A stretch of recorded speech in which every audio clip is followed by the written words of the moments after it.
And now come to the legend అని చెప్పాలి, the one of the finest actor అని చెప్పాలి, అమేజింగ్ స్టార్ అని చెప్పాలి, ద వన్. సో సూర్య గారు, మీ ఎక్స్ప్రెషన్ గురించి మాట్లాడాం కదా, దాని తర్వాత అక్కడ ఆపోజిట్ ఎక్స్ప్రెషన్ గురించి మాట్లాడదాం. సూర్య గారు వెంటనే చేసుకుందాం అనగానే ఒక ఎక్స్ప్రెషన్ ఇచ్చారు చూసారా, ఇట్స్ లైక్ అడ్మైర్ చేస్తారు అందరూ. ఇంకా అది చూసి నేర్చుకోవచ్చాము యాక్టింగ్, నాకు తెలిసి కొత్తగా వచ్చేవాళ్ళు ఆ రేంజ్లో. ఆఫ్టర్ లైక్ ఆయన ఎక్స్ప్రెషన్ చూస్తే ఇంకా మోర్ ఆయన మీద ఇంకా ప్రేమ కలుగుతుంది, ఆయన మీ మీద చూపించే ప్రేమ చూస్తే అక్కడ. అండ్ ఇంకొకటి, సూర్య సార్ ఐస్కి అందరూ అమ్మాయిలు ఫ్యాన్స్. ఆయన ఐస్తోనే చెప్పేస్తారు ఏది చెప్పాలన్నా కూడా. It's like super power, you know.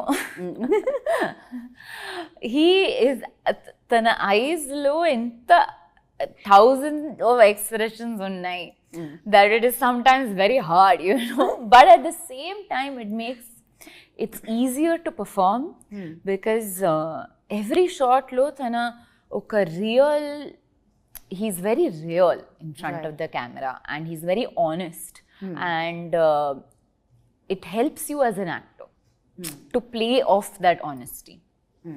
పైగా ఇన్ని ఇయర్స్గా చేస్తున్నారు ఆయన, సేమ్ అదే గ్రేస్, అదే గ్లో, అదే గ్లామర్. నాకు అది సీక్రెట్ కావాలి ఆఫ్, మీకు కూడా చెప్పలేదా? నాకు చెప్పలేదు. నేను I asked him how is he looking, he is better with age in fact, you know. So amazing. Yeah. So ఒకసారి ఇప్పుడు నేను సూర్య గారితో ఇంటర్వ్యూ చేసినప్పుడు ఆయన ఐస్లోకి చూస్తూ మాట్లాడుతూ నా క్వశ్చన్ మర్చిపోయాను నేను.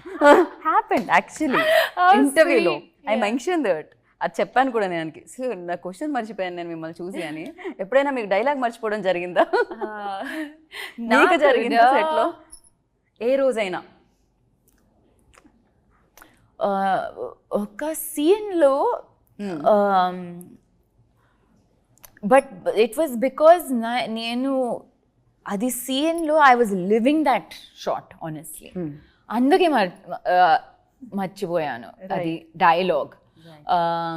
బట్ నేను కంటిన్యూ చేస్తాను, I didn't let it stop me. And actually అది బాగుంది బికాజ్ నార్మల్గా వెన్ వీ టాక్ ఒక బ్రేక్ ఉంది, we forget, we change, and that helped me in my performance actually.